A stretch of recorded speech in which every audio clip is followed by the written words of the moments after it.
Okay. Better now? Have you heard? Just a sec. Yeah.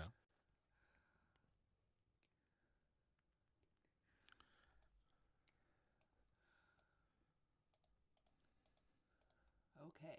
There we go. That should be. Working good. All right. All right. There we are. Hi, everybody. Saved. Saved by Emma. Thank you. Still working on our new setup over here. So yeah, thank you for your patience. How's that sound? Sounding better, guys? Sounding good? Everybody can hear me out there. There we go. Yes, exactly. Couldn't the mic couldn't contain it all. I think that's working. Of course, let us know, and we'll get that fixed. But yeah, so I was welcoming you guys to the channel, letting you know that this was our midweek stream. We're having a good time hanging out, talking about Wizards today, the class, not the company. And as usual, you got questions. Go ahead and throw those questions up into chat, and we will get to answering those here in just a few minutes. But before then, you guys know what I'm going to talk about. I'm going to talk about that Patreon we got. Head on over to our Patreon if you want to support the channel. We've got a ton of podcasts out there. Last week, I had a chance to interview my GM, who plays in or runs a Troika game for us, open world, player driven, just pure chaos some weeks. It was great to pick his brain and see where he was coming from in terms of DM philosophy and how he keeps track of the whole the whole mess. So go and check that out, as well as all of the other wonderful audio offerings we have over there over on our Patreon. So yeah, today we're talking about wizards, right? The class, the supreme magic users of Dungeons and Dragons, and I noticed that we already have some questions in chat, and I think I want to get to those before diving in, because in a weird way, I don't know how much I have to say about wizards in 5th edition, like compared to say rogues or fighters, or what I will have to say about rangers. So we'll see where the conversation takes us. Talk a bit about what the assessment of wizards are, what issues they have in play, what areas of improvement we might like to see. And I'll probably do a bunch of deep concern over the state of spellcasters in 1D&D and what will be left to make wizards unique and interesting to play, as opposed to just like every other spellcasting class. So yeah, let's get started here with a question from Benny Boy, who's going to be watching later. And so here we go. Question. Wizards can advance their characters outside of class levels by finding spells during play. Does this fit into D&D? What do you think of this type of thing being expanded to the other classes? I mean, to me, I think it fits into D&D because it gives the wizard a reason to adventure. What are you going to do? Sit in your tower or laboratory all day and just reading and doing spell research? That doesn't sound like an interesting situation to play through. That sounds like a downtime activity you play sort of solo. For me, the heart of the wizard is that they go out and adventure to get their spells.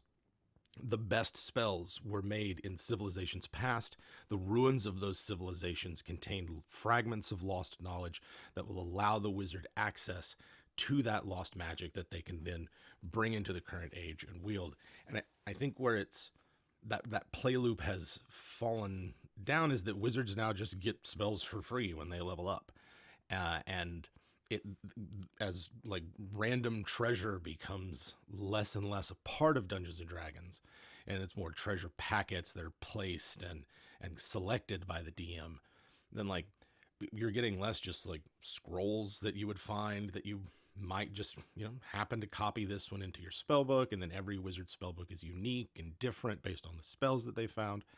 And to me, that part is really missing from a lot of modern D&D. It really does seem more about like, well, did I capture an enemy wizard's spell book maybe?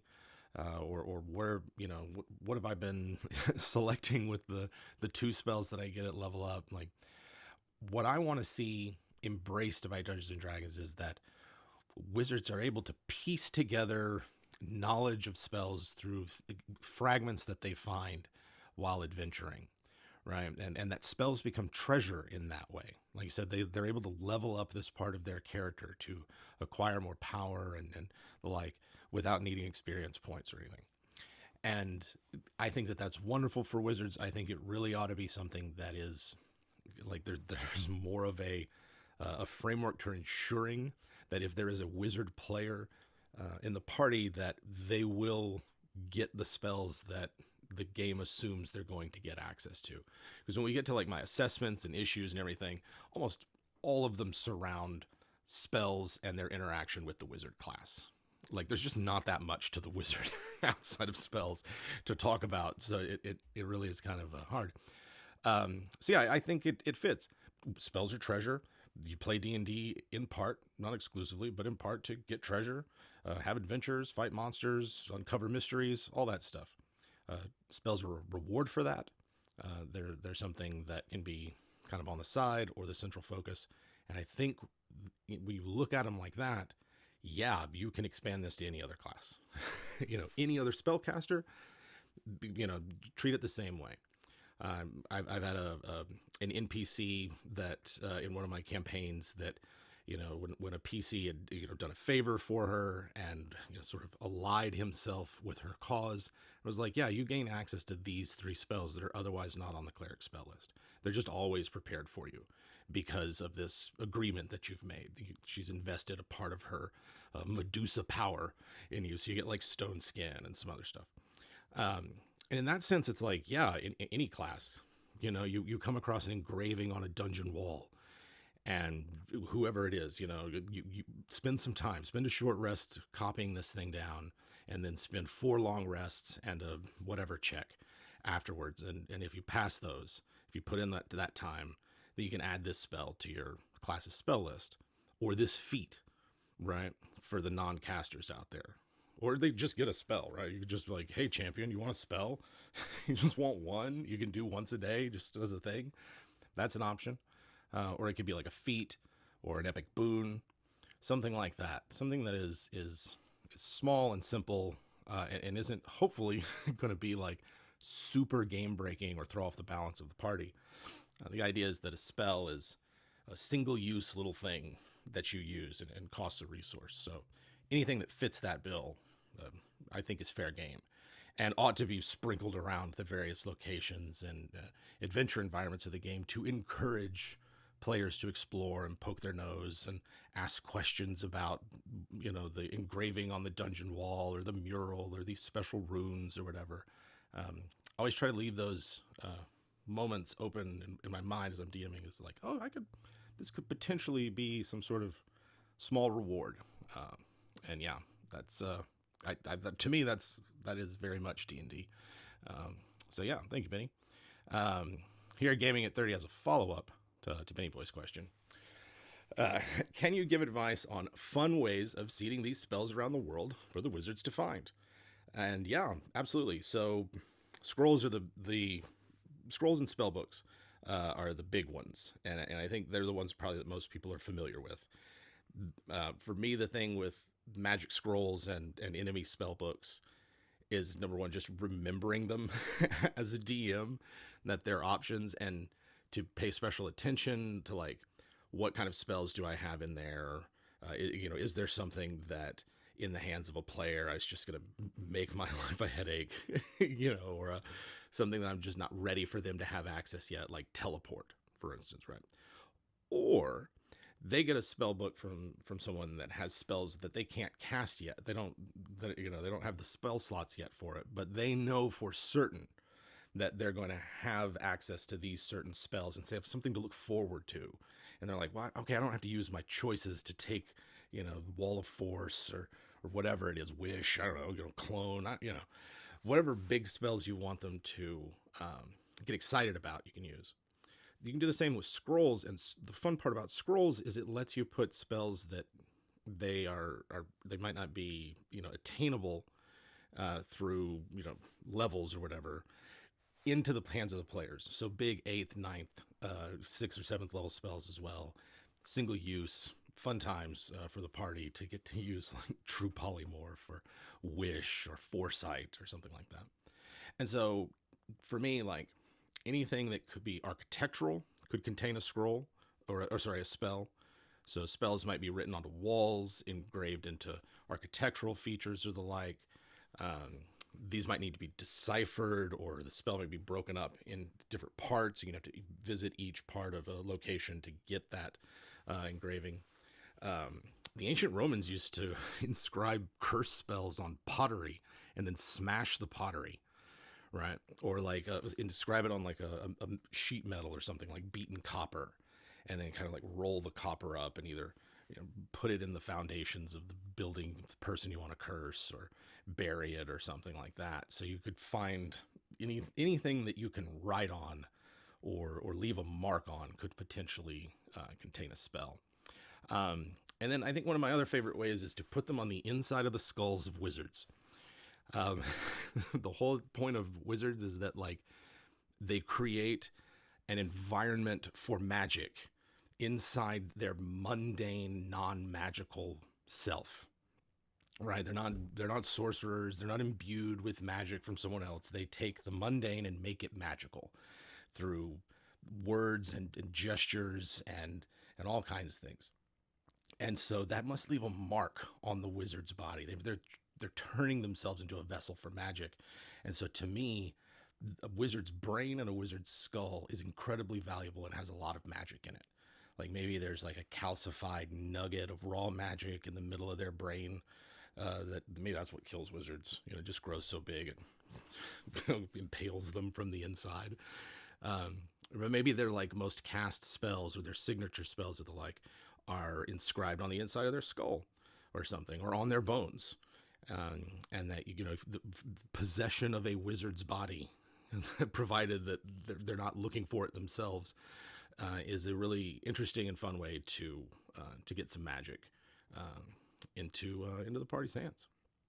So yeah, I think those are really good, because to me these two questions speak to the heart of like, what is it that makes a wizard unique? What is it that makes them different from a lore bard, or a warlock, caster of warlock, or a sorcerer, or certain flavors of cleric or druid? Like, they in terms of like D&D's lineage and legacy, the wizard begins, its life as just the magic user, a very generic, paint your own image of what this class means, sort of class. And then next there's the illusionist. Oh, that's a different kind of magic user. And then all of a sudden there's all sorts of mages, depending on what school of magic they specialize in.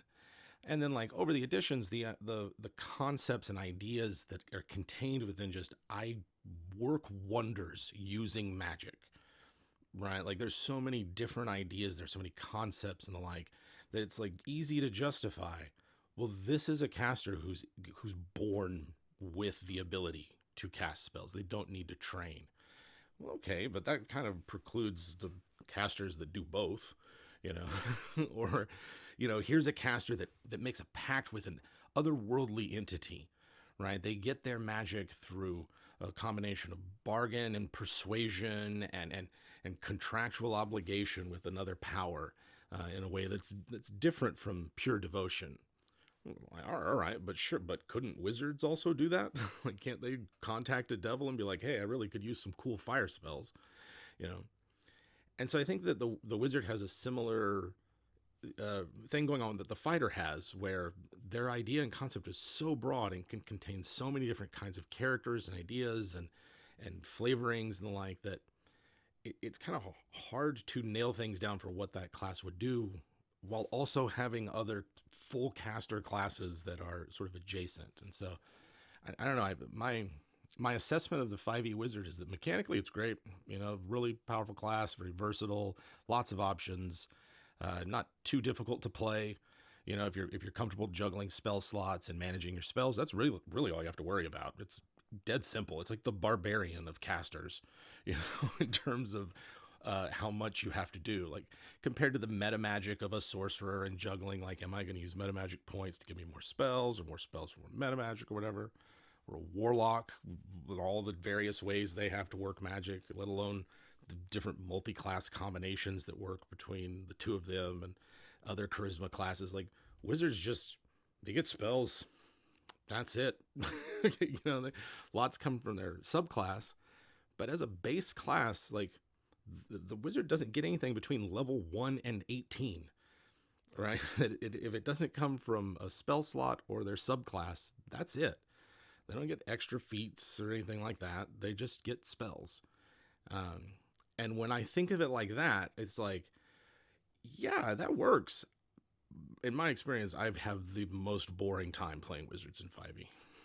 Like, it breaks my heart because I think they work. I think they're well balanced. The subclasses are interesting and varied, and really change the way you can play a wizard and flavor it and theme it. I think all kinds of things. But I just am kind of like, I just don't have as much fun when I sit down and play 5e versus like a martial character or a partial caster or something, or on a wizard.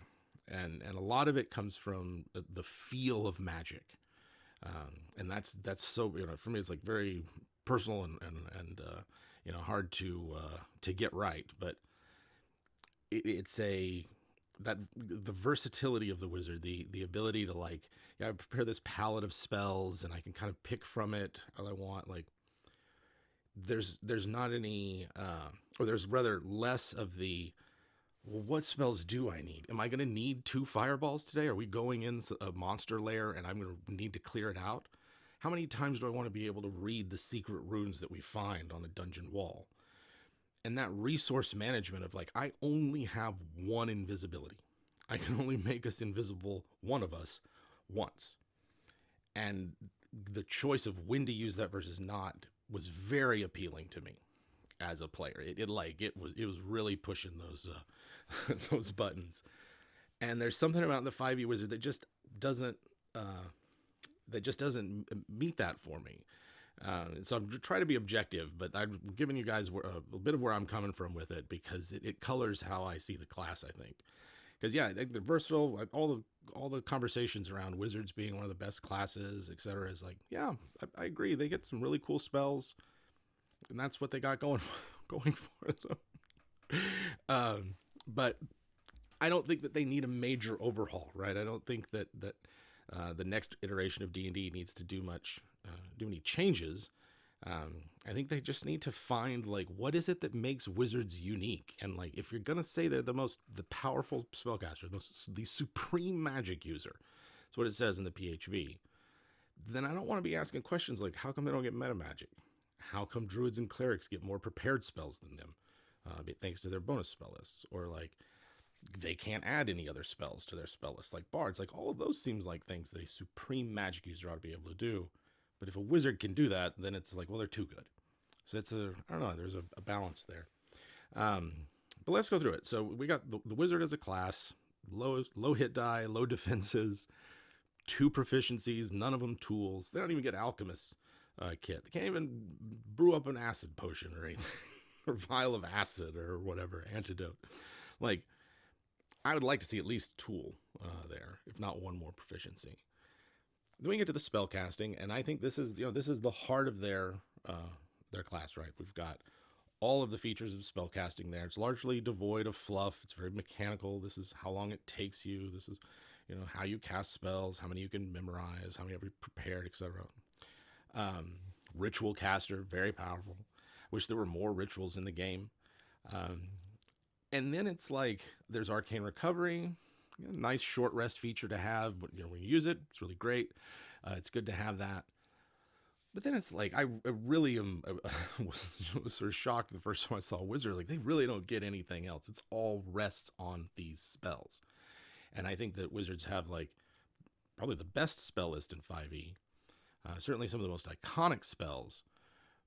But I'm also, like, searching for something more. Like, I want spells that when the wizard casts this, it really does change things.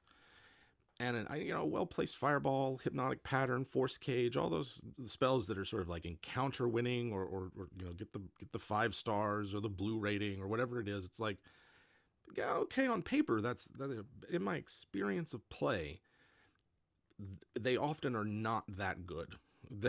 Not that they're not good spells, not that you shouldn't prepare them, but like sometimes all the creatures pass their saves, and then not much happens. Or, yeah, you can get a few in a fireball, but the damage is really low, and it's not that impressive. Or, yeah, you got this bad guy locked down, but there's like others that are coming at you. And I want like a spell that's like, I'm going to use this once, and then like everything changes. That's my preference for that. So when there's a class that's just resting on spells, I'm really, I don't know, I'm wanting more for them. At the very least, I want their 18th and 20th level features earlier. I think Spell Mastery is really cool for like a late tier 2 feature. You've got 5th level spells, you're on the cusp of 6th level spells, and your low level magic, your 1st and 2nd level spells, yeah, you've got that down. I think that would be a great midpoint feature to have for those campaigns that end like 10th, 12th level. It's a good sort of capstone, and it would really help to define your wizard earlier as opposed to 18th level. And then similar with the level 20 feature, I feel it's a nice feature, but at 20th level, I'm not getting like +4 to my int. I'm not being able to break that 20 ability score barrier or something else. Like I'm wanting something more than just like, oh yeah, this spell's always kind of prepared for it. And I think that's it. Like, so much about it is because the wizard just has a spell list, and then they've got their subclasses, right? They've got a lot going on there, and depending on which one you pick, it can really change how you play the wizard. But I don't know. I'm looking at other classes. Like, come on, how? Other classes are full casters, and they have a ton of stuff they can do. So yeah, that's where I'm at with it. But I don't want to just bellyache. I want to hear what y'all got going on in some of y'all's questions here. So let's see. From Andrew, we've got: do you feel Bladesingers are contradictory to wizards? Potentially high AC, but no health pool to support melee fighting. Yeah, I mean, I've played a Bladesinger when they first came out, and it took about a session before I was like, there's no way I'm getting in melee. I'm using these powers to just boost my very low wizard's defenses, and then playing them as just a wizard. And so like I want the class to incentivize me to mix it up. And what I found was just like my action economy felt weird. It was like it never felt right to just attack, and so I started looking at things like, man, I really wish I could smite. I can use my spell slots to reduce damage, but it'd be great to like just add some damage by spending spell slots and channeling it through my weapon. It'd be nice if my weapon was my spell focus as well, which it might be now. It's been a while since I've looked at Bladesinger, honestly. But yeah, there was something about it. And then the fact that, like, to me, a Bladesinger they're a long sword wielding elven chainmail elf.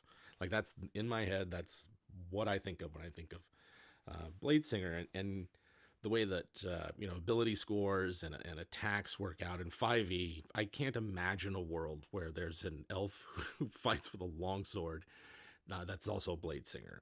And that's just, I don't know, it makes me sad, I guess. It's a bummer. So yeah, I don't know what to do about it, right? I think one of the answers would be to like go the Eldritch Knight route and have them be based on the fighter, but then that's very limited spell casting. So yeah, I don't know. I think at the very least, some kind of way to boost their health pool and to make it worthwhile to engage in melee, either through changing the way certain spells work for them so that they're able to have more defenses going at the same time, or that they don't have, they're like, yeah, you don't have to concentrate on any abjuration spells or something like that. Because yeah, they're like, what, you're going to be concentrating on your defense, get hit, then it goes down. it just doesn't feel right to me. And so yeah, I'm not sure. It's a class that I look at and I'm like, man, I really want to like this. And it on paper it looks really, really strong. But in the times that I've played it personally, it doesn't feel like a Bladesinger. It feels like something else. So yeah, that's my opinion, Andrew. Bigums has a question. What is your another Bladesinger? All right, let's see if this one maybe is a bit different. I can give you a bit extra on the Bladesinger, Bigums. What is your opinion on the Bladesinger Wizard? Do you think it should make a comeback in 1D&D?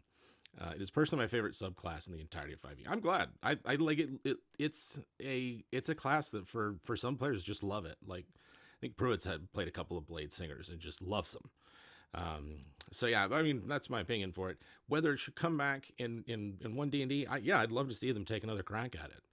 I think the fighter mage archetype is a strong archetype, and 5e, if anything, just has too many ways to be a blade wielding, spell slinging hybrid mage warrior. What I would love to see is a full class that covers this archetype, and that they just go the route of like, okay, we've got Paladin for the fighter cleric combo. We've got Ranger for the fighter druid combo. Why don't we have Mage Blade, Magus, Spell Sword, whatever you want to call it, for the fighter mage combo, and then balance a whole class around this idea, so that you're not having to like do this push and pull. And did we get it right with this? Was fighter the right way to go? Was wizard the right way to go? I don't think they're going to do that. I don't think they're going to add a whole other base class that's not even in 5e to 1D&D, but that's what I think ought to happen. I think it'll probably be more like what we have now, and that there will be a lot of different ways to play a fighter magic user type, and that Bladesinger will be one of them. What I hope is that it gives us an incentive to really wade in and use the blade part of the Bladesinger instead of just like the defenses, and play like a regular wizard. That's what I hope they're able to do. So, yep, I'm glad you like it, Bigums. It used to be my favorite too, and hopefully will be again. I am nothing if not ever changing in my tastes and opinions. So yeah, there you go. Let's see. So we've got a couple more questions here. Zula's Warzone asks, with regards to creating spells for a wizard, do you think homebrewed spells are viable for a wizard to spend their golden downtime to create? So they're looking for specific spells, Big V's hand, etc., etc. This is very group dependent, I think. There are some groups that don't mind the players coming up with their own spells and the like. And I think having some framework for that, some framework for here's how long it takes, here's how, what's going to cost you, if there's any complications that might arise that will intrude on the adventuring part of the game, where the part where we all sit down together and play as a group, then well, what's the scope and scale of those particular intrusions? I think there's a type of game implied in the wizard class that's like, the wizard spends all their time in a library or a laboratory doing research and living the college life kind of thing. And it's just like, but this is a game of heroic adventuring where we go out into the wild unknown, or into the den of vipers and intrigue that is court or whatever, and do actions. We get involved. We interact with the environment, and adventures of all kinds come out of it. So just like a character that sits around and in a room by themselves is, to me, not something I really want to spend a lot of time on. So if you have a campaign that allows for the downtime for that in between sessions, that's, I think, probably the best way to go. Or you can kind of come up with something where it's like, this is what you're doing, like in the quiet moments between the campaign. Like when we're camping, your wizards is like nose in the book, they're taking notes, they're practicing on, off by themselves, some particular spell casting technique or element of a spell. And we just understand that they're doing this without having to spend too much time on it. That's kind of how I would handle it. But I like this idea. Like, create your own spells. Yeah. The guidelines in the 5e DMG are probably about as good as you could get, which is just look at other spells around the same level and see if it's more powerful or less powerful. I think once you decide to let like players start creating their own spells, and wizards are homebrewing a lot of unique magic for themselves, which is awesome if you've got a group that's down for it. They really are committing to the idea that you're going to figure this out through play, that this is, the spell as introduced is like, all right, well, we think it's good enough to play with. Now let's see how it plays. And that a bit of your sessions is kind of playtesting this homebrew content that you're making for yourself. But it can be really cool, especially if you can whip up magic in a fairly short amount of time, so that the wizard's like, yeah, if we have 3 or 4 days, I can get us the perfect spell. Maybe they can only cast it once. That could be another option to limit the power of some of this more flexible homebrewed casting. It's like, yeah, I really only do this once. In order to do it repeatedly, I'd have to have hours and hours, years of experimentation to get it right. But just once, yeah, come on, let's go. That could be a fun way to handle it. All right, here we go. Josh Atkins asks, what do you think the mages group will get as the mage class feature, like expertise for the expertise classes, the others? I think meta magic is good, but then there's no difference between wizard and sorcerer. Agreed. Yeah. I really could. What would it be? Meta magic seems obvious, but then we're back to the what is there for sorcerers? Yeah, there's nothing that unites all 3 of those classes other than spell casting, and even then, warlock gets pact magic, not spell casting. It's not like expertise for the rogue and the bard as they are now, and the pseudo expertise that rangers kind of get in their favored terrain. So that I really am not. Nothing is coming up off the top of my head of like what would unite them, and I hope it's not meta magic for the same reason, because then I really will be like, well, what is the difference between a sorcerer and a wizard? And it's one of those things where I kind of feel like the narrative and the story of Wizards implies they ought to have meta magic to begin with, right?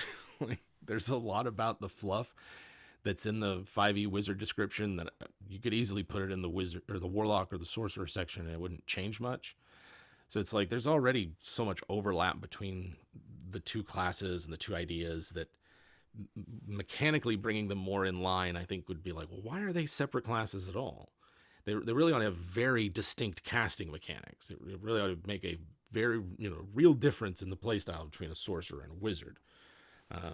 So yeah, whatever they do, if it is meta magic, they're really going to have to do something different for the sorcerer then. So yeah, that's a good question, Josh. I'm not really sure I'd thought of that too much, and now it just makes me think of the other ones. A priest seems like channel divinity would probably be theirs. Wouldn't be surprised if wild shape becomes a channel divinity. But yeah, wow. All right, I'm stumped, and I don't think that me just like, gosh, golly, couldn't think of it. it's that great for a stream. But good question, Josh. I am eagerly awaiting the Mages Group playtest packet for One D&D, and I really hope that's next. Oh, we don't have to wait till 2023 to see it. All right, here we go. I'll ask one more question, then I'm going to get to some other sort of my thoughts on Wizards, but we'll see. Jonathan asks, as stated, Wizards are very feature light due to the majority of their flavor coming from spells. Is this a particular feature, base or subclass, that you feel is there a particular feature from the base or subclass that you feel is thematically missing? Yeah, I think there's, like, when I think of all the different kinds of mages, elementalists and shadow mages and all kinds of things, like there's a lot of holes that I could think of, and for me, spells are one of those like supplemental things for D&D that I'm like, I can't have too many of them. I don't think. I do think there is such thing as too many monsters, too many classes, too many feats. But spells, nah. I don't. There's not. And because they are so much easier to limit access to control, so that if one like makes the game unplayable, you can like say, all right, well, we're not using that one. This was just not ever going to be available to anyone, as opposed to other player facing options, which I think are more difficult to rein in. So I mean, that's just sort of my experience with spells. So yeah, like there's all kinds of like shadow magic or elemental magic or various other kinds of themed magical spell casting flavors, basically, that you can have.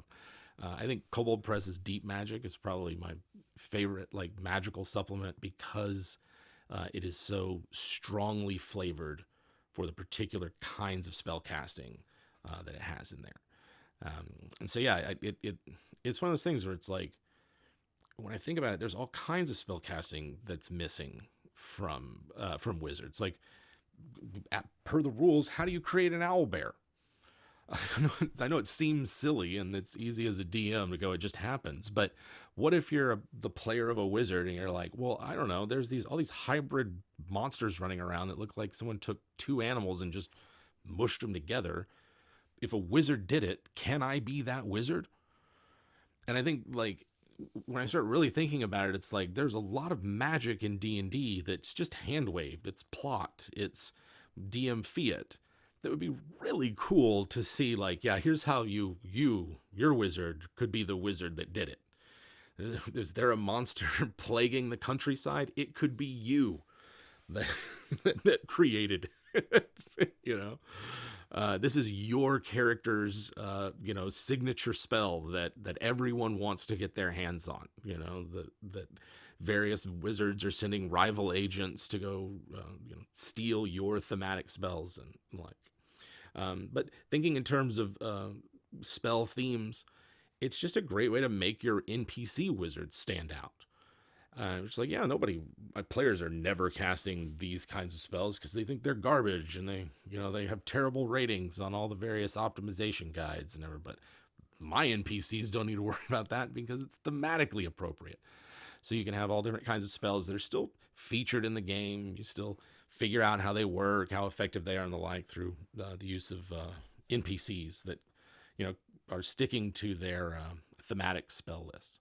I mean, this is what I really liked about old school mages, was that was how you had to flavor them. Was, did you end up with a lot of like spider themed spells for whatever reason? You're the spider mage now. That's what everybody knows you as. Great.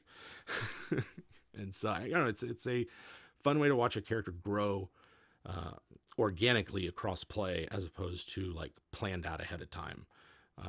Which is a preference, but it is my preference, so I like it. It's good. It's fun to see. We've like, what I'm thinking about the wizard.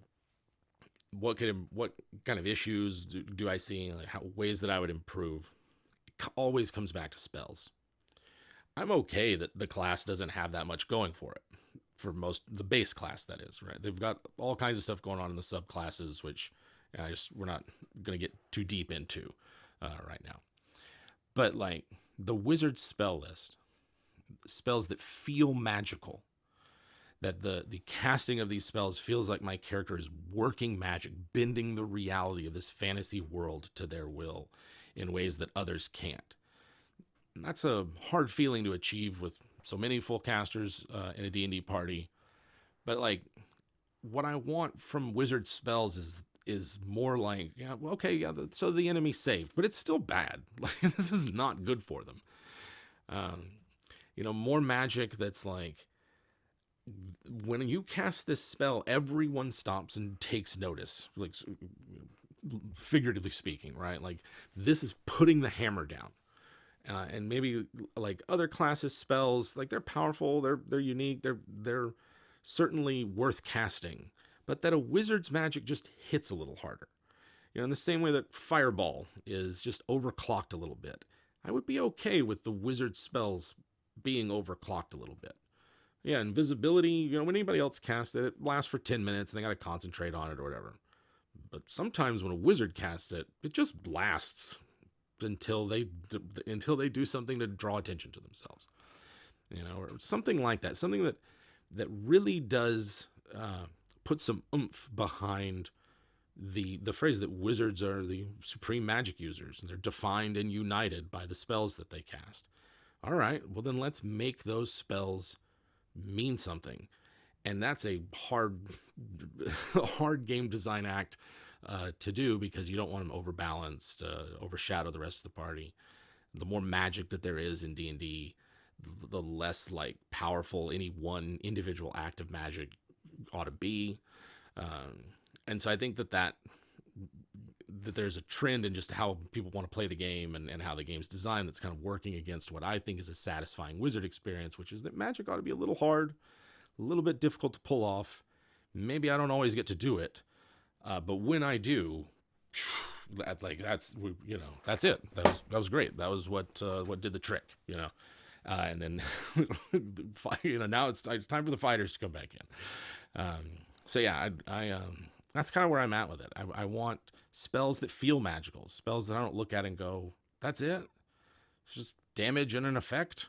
Save at the end of every turn. Okay, I want something that's like, what is it, the dream of the blue veil or something, whatever spell it was in Tasha's, where it's like, yeah, you get to transport yourself, in a spirit form to another world, and if you stay there long enough, like, you'll manifest there. It's like, that's magic. That's like, you'd read about something like that in a fairy tale. That's the kind of magic I want my wizards to be able to pull off. And I think it really does it's about the spells. And I think that wizard spell list ought to be sacrosanct. This is the wizard's spell list. Everyone else can cast other kinds of spells, but the wizards, this is all they get. No one else gets to horn in on it. So yeah, that obviously not where One D&D is going, but I think that is how it ought to be in my perfect platonic ideal of D&D, which exists only in my head. So that's, to me, that's really the big thing that I think of when I think of wizards. The other one is I see an inconsistency in the subclasses.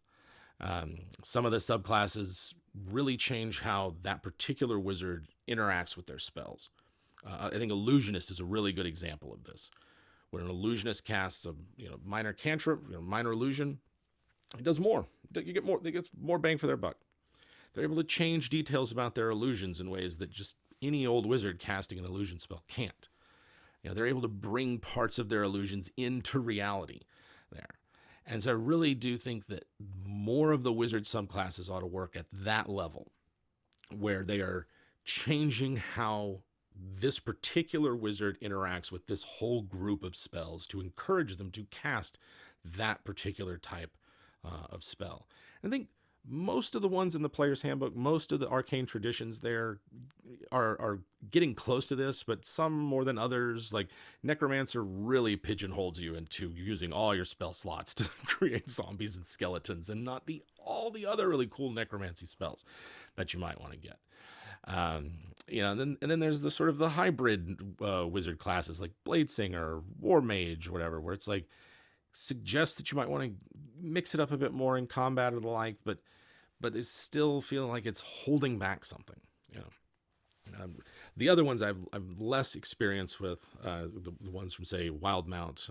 Not really spent a lot of time with those arcane traditions. Order of the Scribe looks fun. I think there's a lot of things there that help to change how you cast your spells and interact with your magic. But I really think that the assumption with wizard subclasses is that you're playing this type of wizard. There is a whole category of wizard magic that you are very much better at and can do more with, and the like. So, in my head, that sounds like a big design ask, a lot of exceptions and things like that.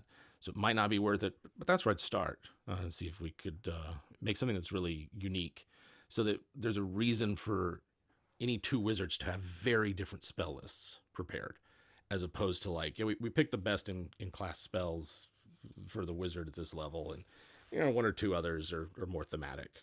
I'd like to reverse that situation. The other ones are just peripheral rules. Kind of was mentioning earlier about what kind of magic don't we see with wizards that I like to see. It's like monster breeding and experimenting with spells and spell research and creating potions and scrolls and magic that takes downtime, essentially. Like I'm gonna build a wizard's tower using geomantic principles to help me cast more powerful spells when I'm in my inner sanctum, that kind of thing. And to me, that's more suited to higher levels of play for D&D when characters sort of start to acquire either a base or settle down or establish themselves in a certain region. It'd be nice to just have those as optional. Like, yeah, well, all right, let's try that out. You want to create your own chimera? All right, that sounds fun. The rest of the party's out there, capturing creatures and bringing them back in. I don't know. It could be something you do once or a framework for an entire campaign, but it would be nice to have a rules framework for non-combat, takes place within a couple of actions type of magic within D&D. That's what I'd like to see. And really, that's it. Like, I don't think there's too much else that needs to be improved. The wizard cast spells. They've got a lot of them. They've got very powerful ones. They've got some of the best. The wizard. That's what the wizard needs. What does the fighter need? Weapons, some mechanical widgets to help differentiate them from one another and give them a special edge, reward for players and the like. Same with the wizard. Like, just give them good spells to cast. Make it worthwhile that this is the only thing they get. And I think that's the sweet spot I want to see One D&D aim for. But we'll see. I don't know. There's also a world where wizards have minor little powers, and their subclasses don't change their spell casting, but add more options. The enchanter is one of those, right? Enchanter has their hypnotic gaze. It's just kind of like you get within this range, they can just do it and keep you held as long as they keep eye contact. That's just a thing they get because they're enchanters, So I think there's a lot of options for it, and I want them to find an identity for what they want the wizard to do and then support it. And right now, it does seem like they're just it can be whatever you want. Don't worry too much about it. And I think that accounts for a lot of the variance and sort of the feel of all over the place for a lot of the wizard options. All right, let's see. We got some more questions, but yeah, maybe wizards be ultra prepared casters. I hope so. I'm kind of just a little curious what they're going to do with all of the rest of the casters. Like, if they're all becoming prepared casters, like the bard and the ranger were in the last playtest packet, it's like, well, where does that leave the wizard for something unique to themselves? Right? We can ask the same question about sorcerers and the way spellcasting works in 5e, where it's like everybody's got the little menu of spells they can just cast off of however many times they want per day. Like, as long in the tooth as 5e is, I still think it's justified that someone who loves playing sorcerers would be like, I'm a little sore about that. I'm a little sore about everybody getting my favorite Clash's shtick. So I hope they find something unique for them. Andres asks, I haven't touched up on One D&D lately, but what kind of changes do you think wizards are going to have in terms of how they will be effective during or outside of combat? I mean, I think wizards have all kinds of options for being effective in and out of combat. I mean, if anything, the wizards, if there's something that needs to be brought down a peg or two with wizards, it is the versatility they have in and out of combat. And the fact that pretty much, Good Night's Rest completely changes how effective that is based on their spell loadout. And so, there's plenty of, lots of tables out there are like, well, my, Leoman's tiny hut's a ritual, costs time only, and it, completely gets rid of all these particular exploration challenges or something. That's a good example of a spell that I think is good to keep in the game, but maybe tone it down a little bit so that it's still worthwhile to cast, but less like absolute or the like.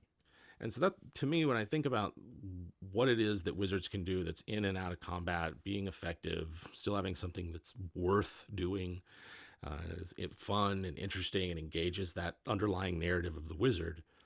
It's spells like Leomund's Tiny Hut and spells that reshape the environment. And you might look at it and go like, well, why would I cast a stone shape or a control water or something like that?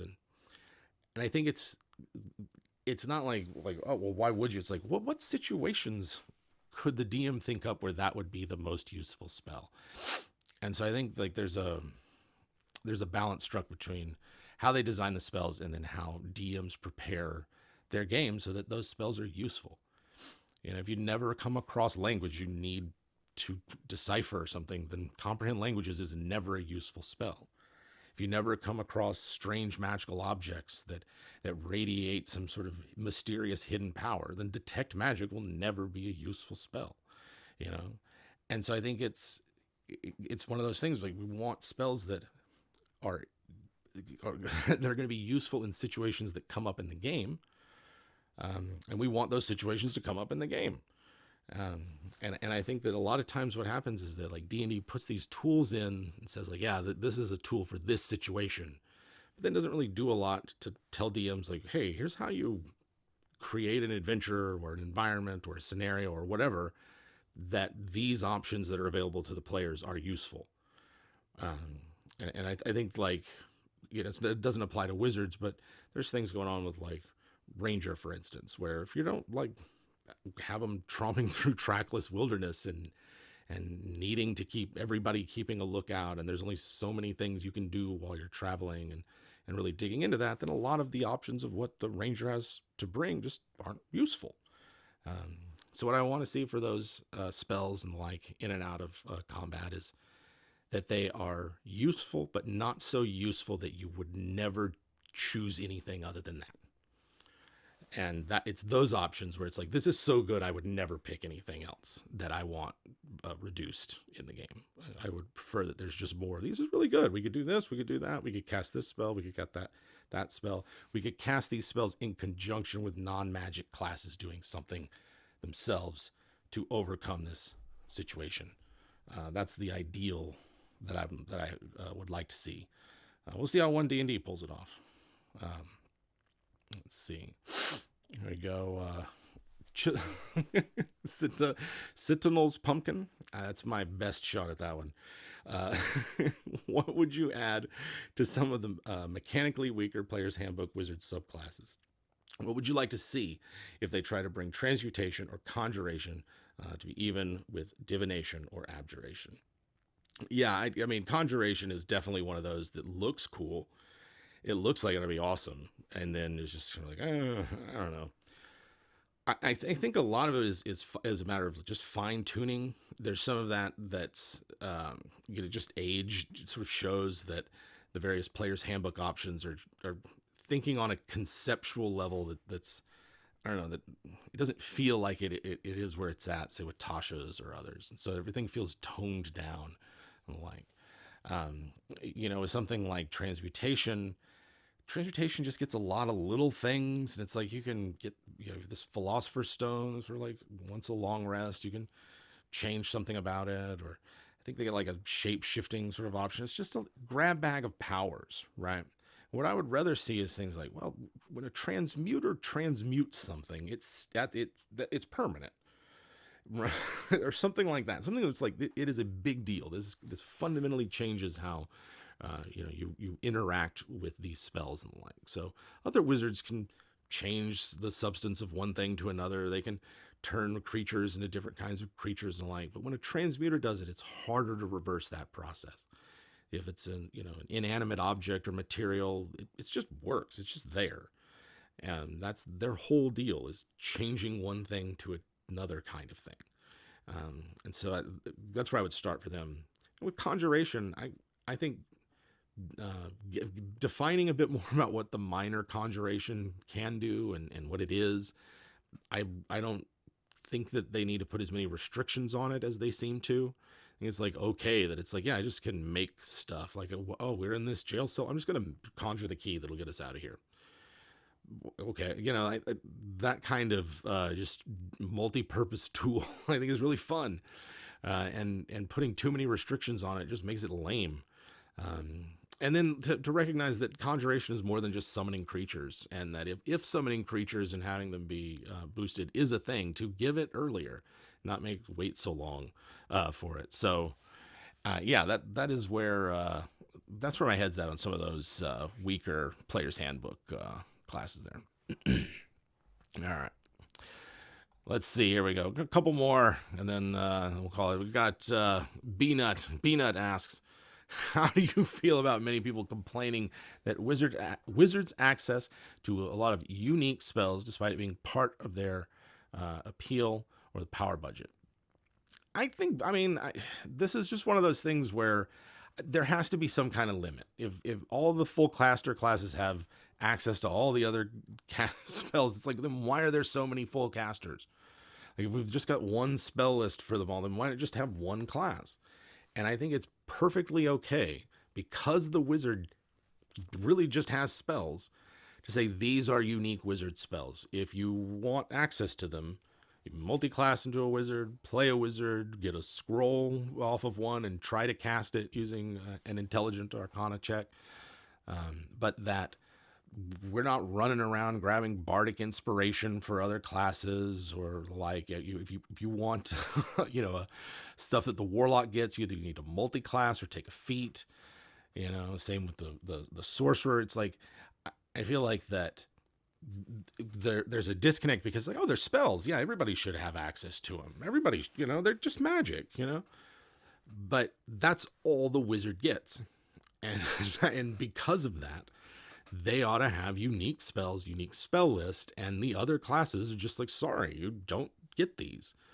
The whole deal of this class is that they study magic in order to master it. And these are the tough spells. These are the ones that take study and hard work and practice to master. You don't just know them. You can't just hear about them from somebody and practice a few times and now you have them. You can't just pray for them. You can't just be gifted to them. They take work. In ages past, the civilizations of the world erected all kinds of magical wonders using this kind of magic. And the current wizards are attempting to recreate that. And that's why they have better spells. It's part of their class's story. It's part of their identity. And so to me, the complaining of it is just like, all right, well, like, sorry. I think it's all right that they have a lot of unique spells. It helps reinforce those things, and it's part of the game. So yeah, that's how I feel about it. Let's see here. You know what? We might. Oh no, never mind. I spoke too soon. I was like, oh, we might get all of them. No, sorry. I'm gonna get one more. Let's see what we got. So we'll kind of continue along the lines here. This question from Leaving.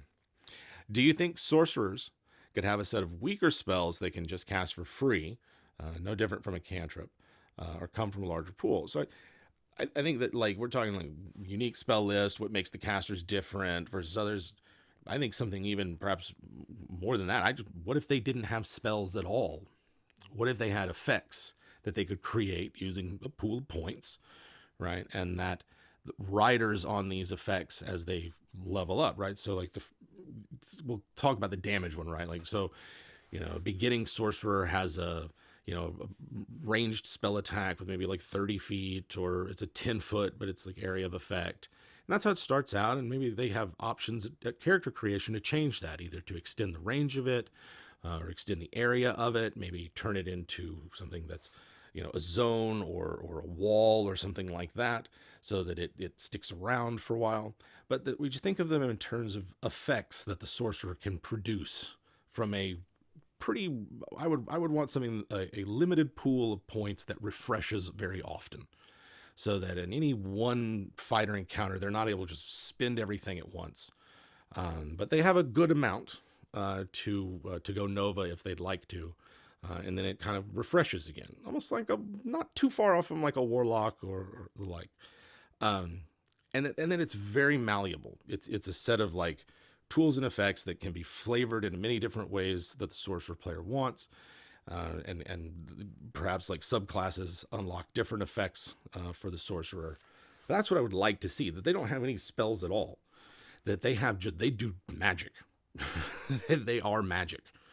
And that they don't need to mess around with something like a fireball or a scorching ray or a burning hands. They just summon fire from their being, right? And whatever magical effects that they have, that's the nature of them. And then the things like summoning creatures and all that kind of stuff, that's the purview of wizards and warlocks and things like that.